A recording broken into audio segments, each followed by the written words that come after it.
நாளில் தேவன் செய்யும் அதிசயங்களையே தியானிப்போம்.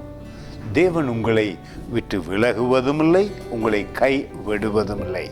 நம்முடைய தேவன் நம்மோடு உரையாடுகிறவராயிருக்கிறார். அவருடைய குரலை எங்களுக்கு கேட்க முடியும். இந்த நாளிலே சொல்லுகிறார், என் வசனத்தை நம்பி தியானித்து அவைகளை உன் உள்ளத்திலே விசுவசிக்கும் பொழுது பெரிய அதிசயங்களை கண்கள் காணும். எங்கள் சூழல் மாறும், ஆசீர்வாதங்களை காண்போம், எல்லா காரியங்களிலும் வெற்றி பெறுவோம். இந்த மாதம் ஆசீர்வாதமாயிருக்கும். பல நன்மைகளை அனுபவிக்க போகிறீர்கள்.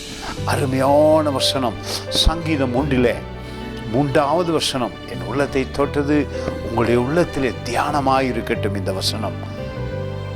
அவன் நீர்க்கால்களின் ஓரமாய் நடப்பட்டு தன் காலத்தில் தன் கனியை தந்து இலை உதிராதிருக்கிற என்பதே ஒரு அதிசய வார்த்தை.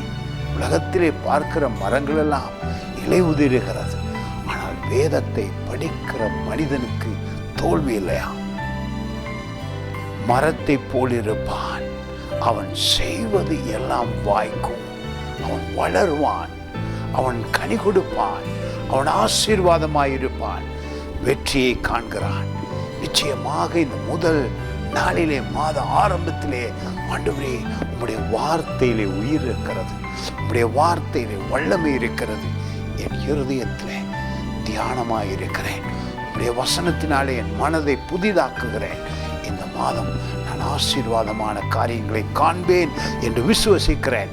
இந்த வார்த்தை என்னை உற்சாகப்படுத்துகிறது என்று தேவனோடு உறவாடுங்கள்.